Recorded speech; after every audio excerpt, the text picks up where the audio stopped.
Avez-vous déjà pris le temps de réfléchir? Pourquoi votre esprit insiste-t-il pour vous rappeler vos échecs, même après le pardon de Dieu? Combien de fois avez-vous essayé de faire taire les pensées négatives qui vous consument intérieurement? Cette voix intérieure qui répète, comme un écho persistant, « Tu n'es pas assez bien, tu n'y arriveras jamais, tu ne mérites pas la grâce de Dieu. » Il y a une guerre en cours, et ce n'est pas seulement spirituel, c'est mental. C'est une bataille silencieuse, menée à l'intérieur de vous, souvent sans que personne ne s'en aperçoive. Alors qu'à l'extérieur tout semble normal, à l'intérieur c'est la tempête. Et ce que peu de gens savent, c'est que Jésus, d'un seul mot, a montré le chemin pour gagner cette guerre. La Bible n'est pas seulement un livre d'histoires anciennes, c'est un manuel de guerre destiné à ceux qui vivent des conflits invisibles. Et au milieu des paroles de Jésus, cachées parmi les évangiles, il y a une révélation capable de briser les chaînes mentales, de détruire les forteresses du doute et de faire taire l'ennemi qui vous murmure chaque jour à l'oreille. Mais pourquoi est-il si difficile de voir cela? Parce que l'ennemi sait que si vous découvrez cette vérité, il perd le contrôle de votre esprit. Cela n'a pas besoin de vous piéger physiquement, cela vous maintient simplement dans un piège émotionnel, alimentant des pensées de culpabilité, de peur, d'anxiété, de découragement et d'incrédulité. C'est là qu'intervient Jésus. Il est venu non seulement pour guérir les corps, mais aussi pour restaurer les esprits. Ce n'est pas pour rien qu'il a dit « Vous connaîtrez la vérité et la vérité vous libérera ». Parce qu'il savait que beaucoup seraient emprisonnés, non pas par des chaînes visibles, mais par des pensées toxiques qui rongent la foi, jour après jour. Et peut-être que vous le vivez en ce moment. Vous priez, mais vous doutez. Vous lisez la parole, mais vous ne pouvez pas croire qu'elle s'applique à vous. Vous entendez parler de promesses, mais vous vous sentez indigne de les recevoir. Jésus le savait. Et c'est exactement pourquoi il a prononcé des paroles qui ont traversé les siècles et qui continuent de résonner aujourd'hui. Des mots qui ont le pouvoir de défaire les mensonges de l'ennemi et de restaurer l'identité que Dieu a placée en vous. Mais voici le mystère. Ce n'est pas n'importe quel mot.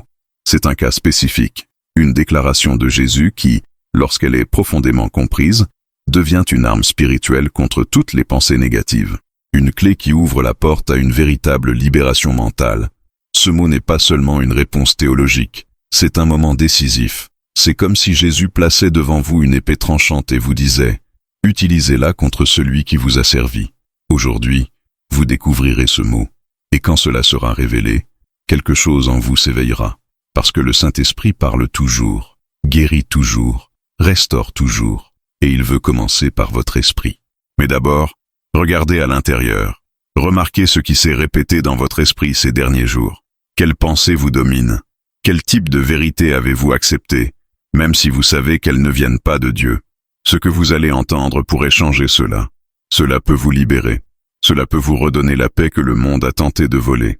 Si en écoutant ce message, quelque chose a touché votre cœur, si d'une manière ou d'une autre, vous avez senti Dieu vous appeler à un moment de guérison et de libération intérieure, je vous invite à faire quelque chose de simple, mais de profondément puissant. Écrivez votre demande de prière dans les commentaires, peu importe de quoi il s'agit, une lutte interne, une peur qui ne disparaîtra pas, un membre de la famille qui a besoin de guérison, un doute qui persiste à vous affaiblir. Mettez-le devant Dieu. Prions ensemble. Ici, dans cet espace, nous créons une communauté de foi, où les batailles sont partagées, mais les victoires le sont aussi. Jésus a dit, « Là où 2 ou 3 sont réunis en mon nom, je suis parmi eux. » Et même si nous sommes séparés par les écrans et les distances, nous sommes unis par le Saint-Esprit. Il y a du pouvoir lorsque nous prions les uns pour les autres. Il existe un remède. Il y a une restauration. Si ce mot te parlait, laissez votre « Amen » en signe de foi. J'aime cette vidéo, non seulement pour soutenir cette chaîne, mais pour que ce message atteigne encore plus de personnes qui luttent elles aussi en silence. Et si vous n'êtes pas encore inscrit, inscrivez-vous. Ensemble, continuons à approfondir la parole, à chercher la compréhension et à nous laisser transformer par la vérité du Christ. Rendez-vous dans les commentaires et devant le trône de Dieu, dans la prière. Il y a des pensées qui semblent venir de nulle part. Elles apparaissent soudainement, comme des ombres dans un ciel auparavant clair. Ils s'infiltrent dans l'esprit avec une subtilité dangereuse. Un mot prononcé par quelqu'un, un souvenir oublié, un silence plus long que d'habitude. N'importe quel petit déclencheur peut être la porte d'entrée vers ces voix qui ne veulent pas se taire. Et ce qui est effrayant, c'est qu'avec le temps, ces voix commencent à ressembler aux nôtres. commençons à croire que nous pensons nous-mêmes. Je ne suis bon à rien. Personne ne se soucie de moi. Ma foi est trop faible pour que Dieu m'entende. Mais, et si je vous disais que beaucoup de ces pensées, ils ne sont pas à toi? La Bible nous révèle qu'une bataille invisible est en cours et que son principal champ d'attaque est notre esprit. Paul, dans Éphésiens 6, n'écrit pas seulement pour nous divertir avec des métaphores de guerre spirituelle. Il précise clairement, notre combat n'est pas contre la chair et le sang. L'ennemi qui veut contrôler votre vie, vous n'avez pas besoin de toucher votre corps si vous pouvez contrôler vos pensées. Et l'arme qu'il utilise le plus? Le mensonge déguisé en pensée naturelle. Depuis Éden, le schéma est le même. Satan n'apparaît pas avec des chaînes, mais avec des questions. Est-ce vraiment ce que Dieu a dit? Il ne pousse pas, murmure-t-il. Et quand on croit au murmure, il n'est pas nécessaire qu'il crie. Le doute entre avec des apparences de logique. La culpabilité s'accompagne d'une voix de conscience. La peur se présente comme prudence. Et, sans nous en rendre compte, nous abandonnons du territoire à l'intérieur de l'esprit. Jusqu'à ce que nous ne distinguions plus quelle est notre pensée et quelle est la flèche inflammable du malin. Jésus a été très clair lorsqu'il a appelé le diable père du mensonge. Cela ne veut pas seulement dire qu'il ment. Cela signifie que tout ce qu'il génère est empoisonné. Et ce qu'il veut le plus planter, ce sont des mensonges que vous considérez comme des vérités personnelles. Il n'a pas besoin que vous l'adoriez. Tout ce que vous avez à faire est de croire à un mensonge sur vous-même. Si vous pensez que vous ne valez rien, que Dieu ne vous aime pas, que vous ne serez jamais libéré du péché ni guéri de la douleur, il a déjà réalisé son plan. Mais il y a ici quelque chose d'encore plus profond. Quelques pensées négatives ne sont pas nées dans le moment présent, mais ils sont enchaînés à d'anciens traumatismes, à des souvenirs non résolus, à des pactes inconscients. Beaucoup d'entre nous portent des voix qui ont commencé dans l'enfance. Tu es une erreur. Personne ne se soucie de toi. Tu ne seras jamais assez bien. Ces paroles ont été prononcées par des gens, mais elles ont été absorbées comme des vérités spirituelles. Et l'ennemi, aussi rusé soit-il, utilise ces marques pour installer des forteresses mentales. Les forteresses ne sont pas des murs visibles. Ils sont structures spirituelles invisibles, construites avec des briques de mensonges et du ciment de douleur. Paul en parle dans 2 Corinthiens 10, lorsqu'il dit que nous devons démolir les forteresses qui s'opposent à la connaissance de Dieu et prendre captive chaque pensée à l'obéissance du Christ. Il ne parle pas de pensées aléatoires. Il fait référence à des idées qui s'opposent à la vérité divine, qui prennent forme et tentent de dominer ce que vous croyez. Vous pourriez vivre sous une forteresse sans même le savoir. C'est peut-être une idée fixe que Dieu s'est détourné de vous, ou que votre prière ne sera jamais entendue. C'est peut-être un souvenir qui résonne encore comme une accusation. Et quand cette structure est établie, même si vous entendez la parole, le cœur ne l'absorbe pas. Le sol est durci. La graine ne germe pas. C'est pourquoi beaucoup prient, mais restent bloqués. Ils lisent la Bible, mais ils ne peuvent pas y croire. Ils chantent des louanges, mais dans leur cœur règne le silence du doute. Ce n'est pas un manque de foi, c'est un esprit dominé par des forteresses. Mais il y a quelque chose à dire maintenant. Ces forteresses peuvent être détruites, et ni avec la logique, ni avec l'entraide, ni avec des formules humaines.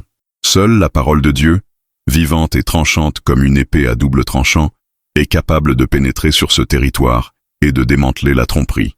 Et c'est exactement pourquoi Jésus est venu, non seulement pour libérer les captifs dans le corps, mais pour ouvrir les prisons invisibles de l'esprit. La première étape consiste à reconnaître « Ceci ne vient pas de Dieu, ce n'est pas mon idée. Cette voix n'a aucune autorité sur moi. » Lorsque vous commencez à discerner l'origine spirituelle des pensées négatives, quelque chose change. Vous arrêtez de vous battre contre vous-même et commencez à vous battre avec des armes spirituelles. C'est ici que commence la libération, quand la lumière de la vérité illumine le lieu où les ténèbres habitaient en silence. Maintenant, réfléchissez-y. Quelles pensées ont essayé de vous dominer ces derniers jours? Quel genre de mots avez-vous entendu en vous, sans jamais vous demander d'où ils viennent? Si vous êtes arrivé jusqu'ici, partagez un mot dans les commentaires qui représente cette lutte. Cela pourrait être libération, voix de la vérité, forteresse déchue, ou tout ce que le Saint-Esprit vous inspire. Marchons ensemble vers la vérité qui nous libère. La culpabilité a un son. Ce n'est pas bruyant, ce n'est pas violent, mais c'est constant. C'est ce murmure qui apparaît quand tout est silencieux, quand personne ne regarde, quand tu fermes les yeux la nuit et que ton âme est nue. Il apparaît comme un écho de quelque chose de déjà passé, mais insiste pour ne pas partir. Peu importe combien de fois vous avez demandé pardon, combien de larmes vous avez versées devant l'autel, combien de fois vous avez recommencé, cela revient. Comme une ombre qui connaît chacun de vos pas. Et le plus dangereux, la culpabilité a l'apparence de la justice. Oui, parce qu'elle se déguise en conscience. Vous commencez à penser que vous méritiez de porter ce poids. Après tout, vous avez commis une erreur. Cela a échoué. Il a fait ce qu'il savait qu'il n'aurait pas dû. Et l'esprit, déjà blessé par des pensées négatives, commence à accepter la punition comme quelque chose de nécessaire. Il ne réalise pas qu'il entre dans un cycle subtil, où le pardon de Dieu est proclamé avec les lèvres, mais rejeté intérieurement. Parce qu'au fond tu crois que pas digne d'être pardonné. La culpabilité paralyse, mais plus encore, elle sabotage. Parce que lorsque vous croyez que vous êtes encore redevable à Dieu, vous commencez à agir comme quelqu'un qui ne mérite pas la bénédiction. Et le cœur, pris par cette croyance silencieuse, commence à refuser ce que le ciel a déjà libéré. Vous priez, mais au fond, vous pensez que Dieu n'écoutera pas.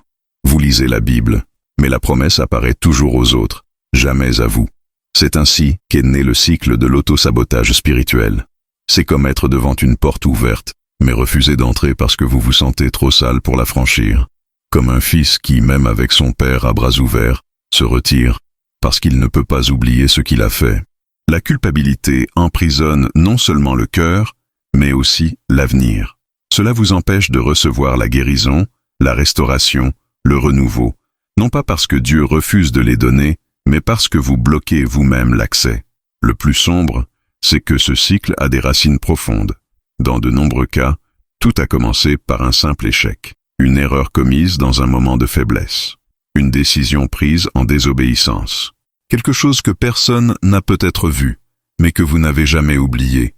Et l'ennemi, avec sa stratégie ancestrale, transforme cet épisode en piège. Il le répète dans votre esprit, tel un juge implacable, jusqu'à ce que vous acceptiez le mensonge. Vous ne changerez jamais. Dieu est fatigué de vous. Vous avez eu l'occasion et vous l'avez gâché. Mais voici le point que peu de gens comprennent. Le pardon de Dieu est absolu, mais la culpabilité humaine est sélective. Tandis que Dieu dit « Je te pardonne », tu dis « Je ne peux toujours pas me pardonner ». Et c'est là que l'ennemi agit, non pas contre le pardon de Dieu, mais contre votre acceptation de celui-ci. Parce qu'une âme pardonnée mais néanmoins coupable n'est pas libre. Jésus le savait. Par conséquent, lors de la guérison, il disait souvent « Vos péchés sont pardonnés » avant de dire « Lève-toi et marche ». Parce que la paralysie physique était souvent le reflet d'une culpabilité intérieure. Il n'a pas seulement libéré le corps, il a restauré l'âme blessée par la honte, par le regret emprisonné, par la peur du châtiment. Pourquoi personne ne marche vraiment en traînant des chaînes invisibles? Et peut-être que vous le vivez sans vous en rendre compte. Vous marchez, mais quelque chose vous retient. Vous voulez avancer, mais chaque fois que quelque chose de bien approche, une voix murmure « Vous ne méritez pas ça ». Et vous croyez, et reculez, et se cache, et sabote votre propre victoire. Tout cela au nom d'une culpabilité déjà clouée sur la croix, mais que vous portez encore, comme si elle était la vôtre. C'est la tragédie silencieuse de nombreux chrétiens. Ils vivent comme des esclaves, même après avoir été libérés. Ils chantent la croix, mais ils continuent à se punir pour les péchés que Jésus a déjà effacés avec son propre sang. Et l'ennemi, voyant cela, se contente d'observer, parce qu'il sait qu'il n'a rien d'autre à faire. Le cycle se nourrit déjà. Mais il existe une issue. Ça commence quand tu comprends ça, la culpabilité ne vient pas de Dieu. Le Saint-Esprit convainc du péché, mais ne piège jamais l'erreur. Il révèle, mais n'accuse pas. Il corrige, mais pointe toujours vers la restauration. Le blâme constant, les souvenirs toxiques, le sentiment d'indignité, cela n'est pas du repentir. C'est la prison. Et Jésus n'est pas venu pour l'arrêter. Il est venu se libérer. Réfléchissez. Combien de fois avez-vous demandé pardon pour quelque chose que Dieu a déjà oublié? Combien de fois avez-vous arrêté de vivre le nouveau parce que vous étiez toujours coincé avec l'ancien? Combien de portes avez-vous fermées vous-même en pensant que vous étiez humble, alors qu'en réalité vous étiez emprisonné? Si ce mot vous a parlé, écrivez quelque chose de symbolique dans les commentaires qui représente la libération de ce cycle. Cela pourrait être « Je libère le blâme »,« Pardon accepté » ou simplement « Libre de recevoir ». Ces mots ne sont pas magiques, mais ils sont le signe que quelque chose a commencé à bouger en vous. Renouveler l'esprit semble simple. Mais qu'est-ce que cela signifie exactement dans le monde spirituel? Comment quelque chose d'invisible, comme la pensée, peut-il se transformer au point de changer la réalité elle-même qui l'entoure? Paul n'a pas écrit Romains 12, 2 comme conseil de motivation. Il a écrit comme quelqu'un qui avait compris, dans la chair et dans l'esprit, que vivre la volonté de Dieu n'est possible que lorsque l'esprit est libéré du moule du monde. Et cette moisissure, elle est invisible, subtile, souvent déguisée en normalité. Il dit, conformez-vous, pensez comme tout le monde, ressentez comme tout le monde ressent, réagissez comme le monde réagit. Mais la parole dit, soyez transformés par le renouvellement de votre esprit. Ici commence le véritable conflit, parce que le monde vous apprendra que votre identité réside dans ce que vous faites, que votre valeur réside dans ce que pensent les autres, que ce que tu ressens est plus fort que ce que tu crois. Mais l'Esprit de Dieu opère dans une autre direction. Il détruit ces structures pour vous reconstruire à partir de zéro. Et ce processus fait mal, car renouveler l'esprit, c'est déconstruire d'anciennes croyances qui semblaient être des vérités absolues. Cela passe par un processus de confrontation, où la lumière du Christ expose tout ce qui était gardé dans les ténèbres, non pas avec condamnation, mais avec guérison. Beaucoup souhaitent une transformation, mais sans renouveau. Ils veulent expérimenter des miracles, mais maintiennent les mêmes pensées. Ils veulent expérimenter la paix de Dieu, mais ils ne laissent pas Dieu reprogrammer leurs réactions, leurs valeurs, leurs souvenirs. Et c'est pourquoi ils continuent dans le même cycle, parce que le corps va à l'église, mais l'esprit reste dans le désert. Dieu ne travaille pas avec des changements superficiels, il veut aller en profondeur. Et parfois, la douleur que vous ressentez n'est pas l'attaque de l'ennemi, mais le processus de déconstruction de l'esprit. Il nettoie les sous-sols de l'âme, balaie les souvenirs enfouis, déchire les étiquettes que le monde vous a collées. Il supprime les filtres qui ont déformé votre vision, afin que vous puissiez enfin voir comme il voit. Le renouvellement de l'esprit est le début de la vision spirituelle. Et quand ça commence, quelque chose change. Ce qui vous a blessé ne vous définit plus. Ce qui vous a paralysé perd son pouvoir. Ce que l'ennemi a utilisé comme accusation devient un témoignage. Car désormais, les pensées ne sont plus basées sur la douleur, mais sur la promesse. L'esprit commence à être dirigé par l'esprit et non plus par les émotions. Mais ce processus nécessite une livraison. Un esprit renouvelé ne naît pas par hasard. Cela exige une exposition constante à la parole, à l'esprit, à la vérité. C'est un choix quotidien. Chaque pensée, chaque réaction, chaque voix qui tente de s'élever doit être évaluée à la lumière du Christ. Et, au fil du temps, ce qui était autrefois automatique devient intentionnel. Ce qui était autrefois chair est maintenant esprit. Vous n'êtes pas obligé de penser comme vous pensez aujourd'hui. L'esprit n'est pas une prison éternelle. En Christ, c'est un champ de reprogrammation divine. Et c'est là que commence la transformation. Il vivait parmi les tombeaux. Sa maison était la mort. Son corps, marqué par des chaînes brisées. Ton âme, tourmentée par les voix. Personne n'a osé s'approcher. Ni les hommes, ni lui-même. Il a été rejeté, craint, oublié, jusqu'à ce que Jésus traverse la mer juste pour le retrouver.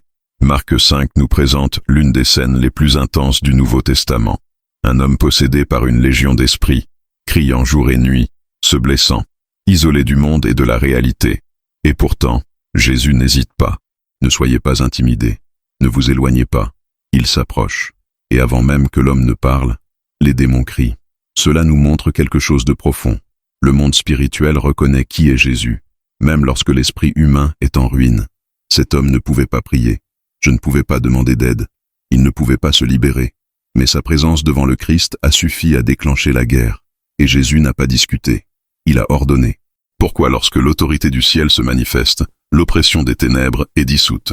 Beaucoup aujourd'hui sont comme cet homme, entourés de voix qui ne les laissent pas vivre en paix. Pensées suicidaires, mensonges constants, souvenirs douloureux, attaques nocturnes. Ils vivent dans des prisons psychiatriques, émotionnellement isolés, essayant de survivre dans un endroit où il n'y a plus de vie.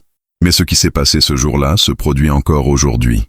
Jésus traverse encore les tempêtes pour atteindre ceux que personne d'autre ne veut atteindre.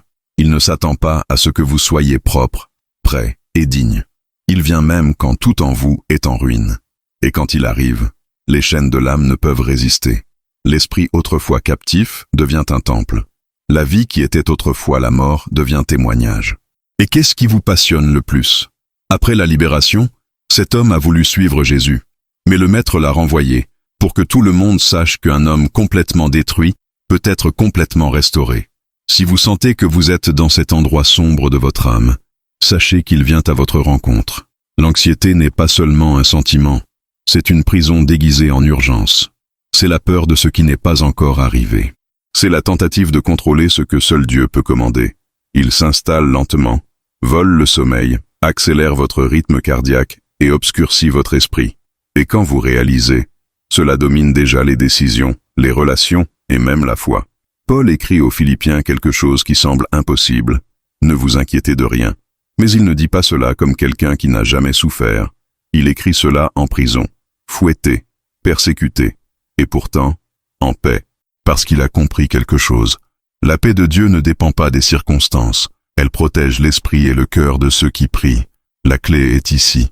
En toute chose, faites connaître vos demandes à Dieu, par la prière et la supplication, par l'action de grâce. L'antidote à l'anxiété n'est pas le contrôle, c'est la reddition. Lorsque vous priez, vous déplacez le fardeau.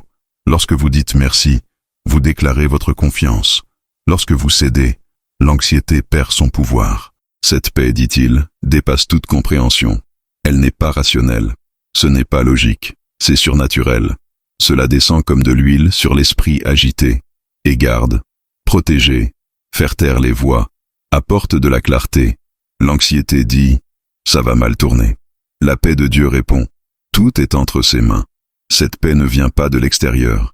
Elle naît sur l'autel secret de l'âme. Et c'est là, dans la salle de prière, que l'on gagne les guerres que personne ne voit.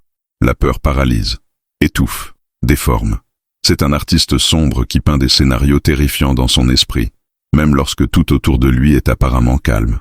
Et souvent, il ne crie pas, il murmure. Il murmure que ça ne marchera pas, que Dieu prend du temps, que la promesse a été faite, mais ne sera pas tenue. Et c'est à ce moment précis, alors que l'âme est sur le point de s'effondrer, que Jésus prononce une parole qui porte l'essence du combat spirituel. N'ayez pas peur, croyez seulement. Cette phrase a été prononcée dans l'un des moments les plus délicats de Marc 5. Jairus, un chef de synagogue, venait de recevoir la nouvelle la plus dévastatrice qu'un père puisse entendre. Sa fille était décédée. Le temps de l'espoir était écoulé. Humainement, il n'y avait plus rien à faire. Et l'entourage ne mâchait pas ses mots, ne dérangeait plus le maître. Mais avant que ces paroles ne pénètrent dans le cœur de Jairus, Jésus est intervenu avec une autre voix, une voix qui vient toujours pour faire taire la panique. N'ayez pas peur, croyez seulement. Ce n'est pas une phrase symbolique, c'est une instruction spirituelle, parce que la foi et la peur ne coexistent pas. Quand la peur prend le trône du cœur, la foi est exilée. Quand la foi prend le dessus, la peur perd le contrôle. Jésus le savait. Il savait qu'avant de ressusciter la fille de Jairus, il devait ressusciter la foi de son père. Et c'est une vérité qui demeure aujourd'hui. Avant de changer ce qui est à l'extérieur, Dieu affronte ce qui est à l'intérieur de nous. Peut-être vivez-vous exactement ce scénario. Quelque chose est mort dans le chemin de la promesse. Aucune réponse n'est arrivée. Une porte ne s'est pas ouverte. Une prière est toujours en silence. Et la voix de la peur tente de prendre le dessus, disant que c'est fini, que Dieu a oublié, que la foi était vaine. Mais aujourd'hui, Jésus vous interrompt avec le même mot. N'ayez pas peur, croyez seulement. Cette phrase n'ignore pas la douleur. Elle ne prétend pas que la lutte n'existe pas. Mais cela pointe vers un lieu plus élevé, où l'impossible n'est que le début des miracles. La peur veut vous lier à ce que vous voyez. La foi vous invite à faire confiance à ce qui ne s'est pas encore manifesté. Et entre une chose et une autre, il y a le choix. Croire, croyez simplement. Même avec les larmes aux yeux, même avec une âme épuisée, même avec le scénario inverse. Le miracle que Jésus a accompli dans la maison de Jairus a commencé bien avant qu'il ne dise « Talitha Kumi ». Cela a commencé au moment où une âme blessée a choisi de ne pas craindre, mais de croire. Il y a des noms qui portent des histoires, d'autres des souvenirs. Certains sont justes, mais il y a un nom qui porte en lui tout le ciel. Un nom qui n'est pas seulement prononcé, il est invoqué. Cela ne résonne pas seulement sur les lèvres, mais dans l'esprit. Un nom qui, prononcé avec foi, fait trembler les enfers. Ce nom est Jésus.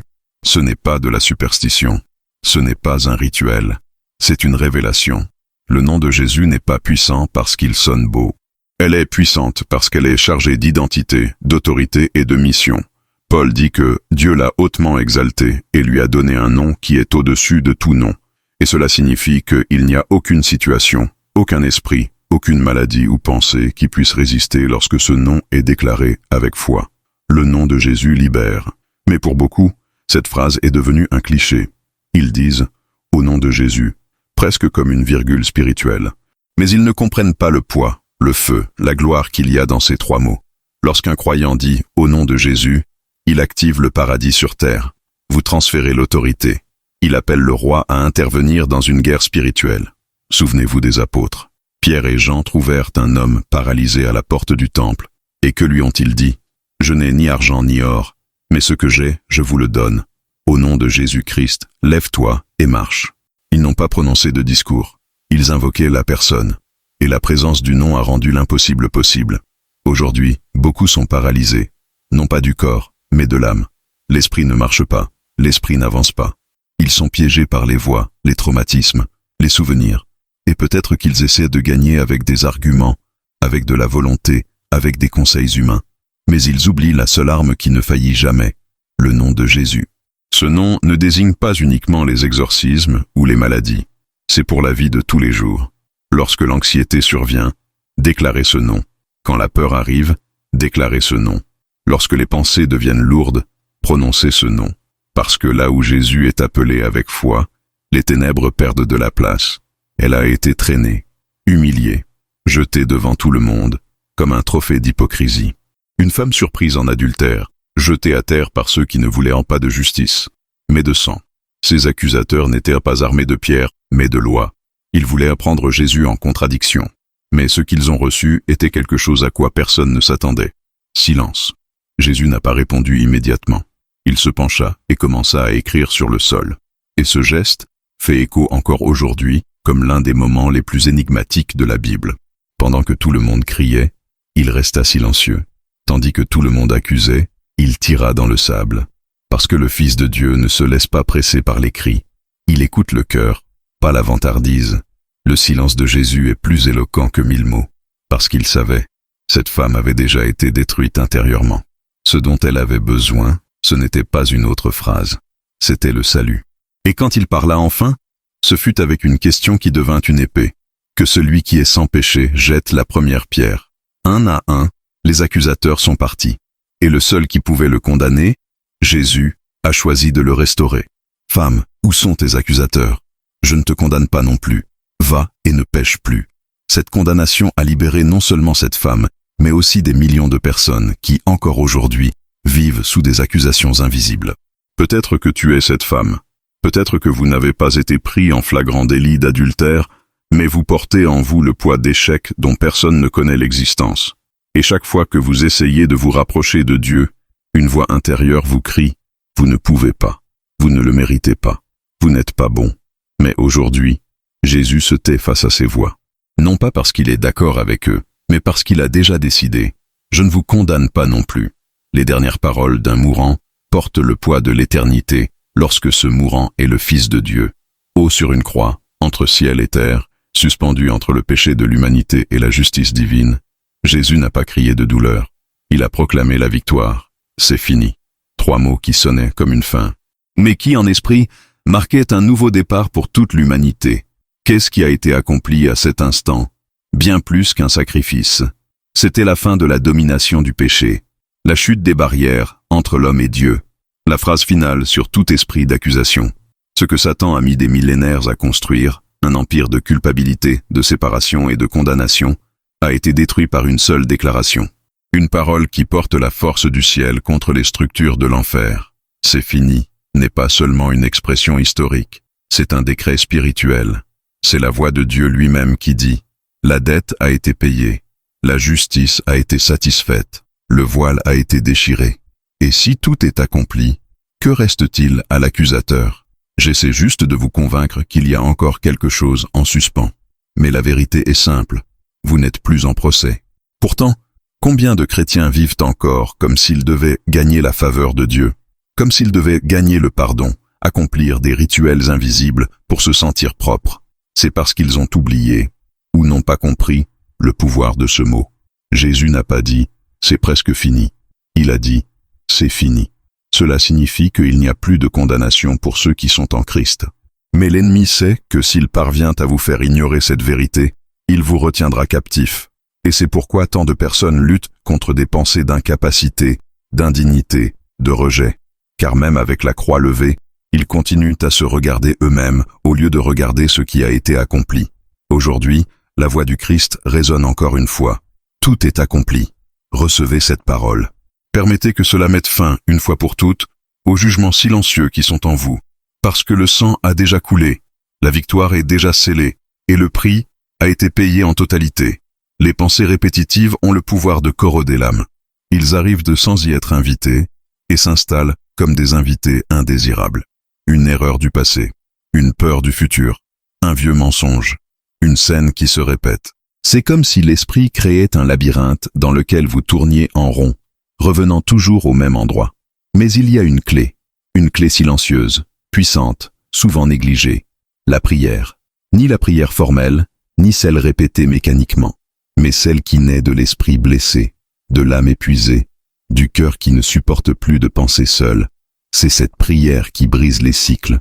Cela désarme les flèches, cela fait taire les voix. Parce que la prière n'est pas qu'une demande, c'est une arme. Lorsque vous priez, vous arrêtez le flux de pensées récurrentes. Vous déclarez que vous ne laisserez plus votre esprit vagabonder sans direction. Vous placez votre âme devant un trône qui règne au-dessus de toute confusion. Et plus vous priez, plus votre esprit s'aligne avec le ciel. Jésus, même s'il était le Fils de Dieu, priait constamment.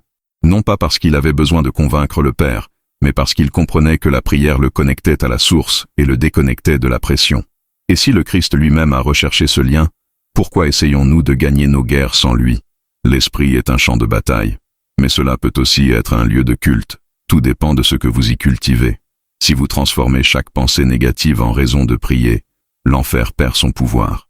Parce que maintenant, même ce qui vous afflige devient du carburant pour votre autel. La prière est une résistance spirituelle. C'est dire à l'ennemi, vous avez essayé d'implanter cela dans mon esprit, mais maintenant cela se transformera en intercession. Et, au fil du temps, ce qui vous retenait devient ce qui vous motive. Parce que la prière ne change pas seulement les choses, elle vous change. Si on vous demandait « Qui êtes-vous » que répondriez-vous? Votre nom, votre profession, vos réalisations, ou peut-être vos erreurs, vos traumatismes, vos échecs. La vérité était que de nombreux chrétiens vivent sans savoir qui ils sont réellement. Et quand l'identité est confuse, la foi s'affaiblit. Jésus savait qui il était, et cela définissait tout ce qu'il faisait. Il a dit « Je suis le pain de vie, je suis la lumière du monde, je suis le bon berger ». Non pas parce qu'il avait besoin de s'affirmer, mais parce qu'il savait que l'autorité naît de l'identité. Et c'est exactement ce que l'ennemi tente d'effacer en nous, la certitude de qui nous sommes en Dieu. Mais Jésus a laissé des paroles claires sur qui nous sommes. Il a dit « Je ne vous appelle plus serviteurs, mais amis ». Il a dit que nous sommes lumière du monde, sel de la terre, fils du Père, sarment attaché à la vigne. Ce ne sont pas des métaphores poétiques, ils sont des créés spirituels. Ce sont des mots d'identité. Et quand on les croit, quelque chose change. Vous ne priez plus comme un mendiant spirituel. Vous vous positionnez en héritier. La crise d'identité spirituelle est à l'origine de nombreuses souffrances. Le chrétien qui oublie qui il est commence à se comporter comme un orphelin.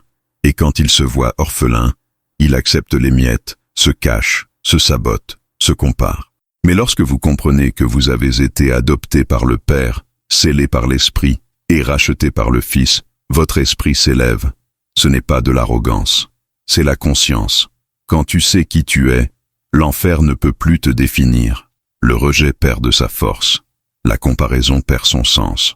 La honte perd le contrôle. Parce que maintenant, vous vivez selon la vérité que Jésus a déclarée à votre sujet.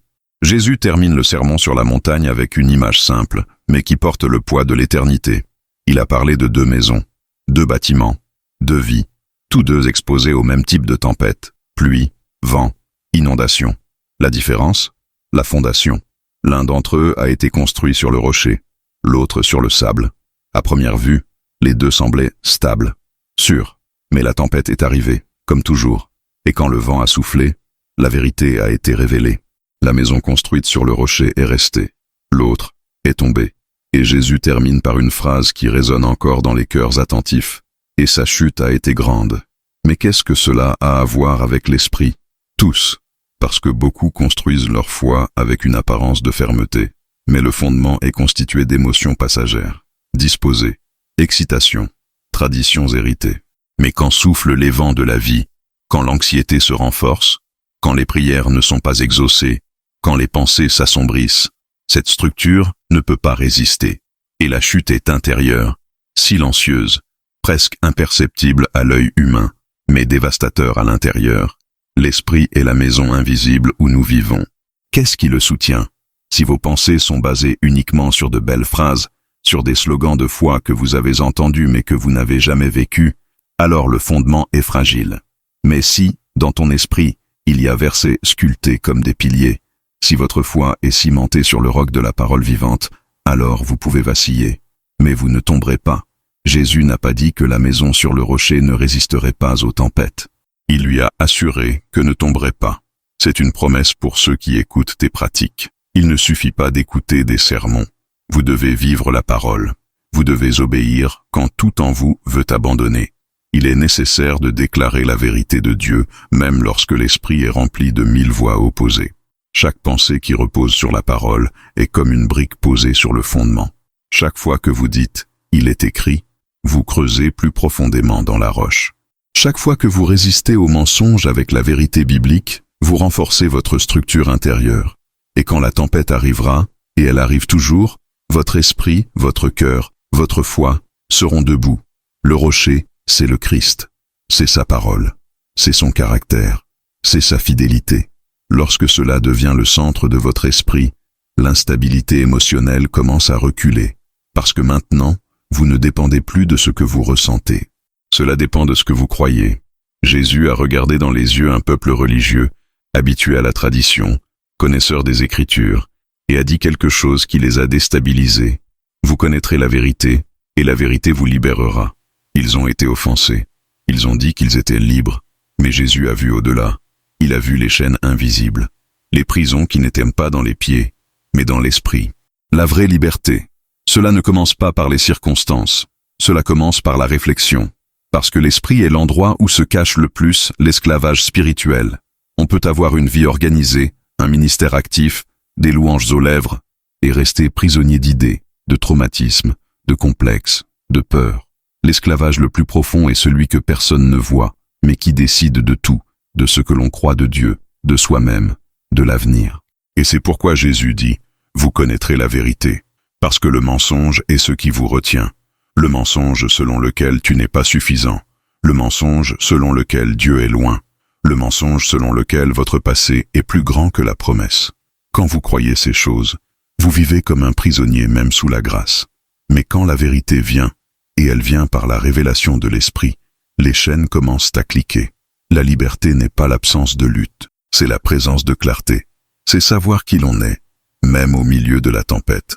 C'est être capable de se positionner dans la foi, même lorsque l'on a peur. C'est dire non à la voix de la tromperie, même si elle semble réelle. C'est la liberté, et elle commence dans l'esprit. Combien de fois vous êtes-vous saboté à cause de vieilles croyances? Combien de bénédictions avez-vous refusées? Combien de relations ont été détruites? Combien de portes ont été fermées? Non pas à cause d'un manque de foi, mais à cause d'un manque de vérité dans votre esprit. L'esprit a besoin d'être rééduqué par l'esprit. Parce que le monde l'a façonné sur la base de la peur, du traumatisme et de la performance. Mais le royaume enseigne une autre langue. Un esprit libre est celui qui pense selon le ciel, qui juge selon l'esprit, qui reconnaît la voix de Dieu et rejette celle de l'ennemi. Et cette liberté ne s'obtient pas du jour au lendemain. Cela vient avec la pratique, avec l'exposition à la parole, avec un abandon quotidien. Vous n'êtes pas né pour vivre en captivité émotionnelle. Il n'était pas appelé à survivre spirituellement. Il y a de la liberté pour votre esprit. Il y a un soulagement pour vos pensées. Mais la clé est toujours la même. Connaissez la vérité, et la vérité vous libérera.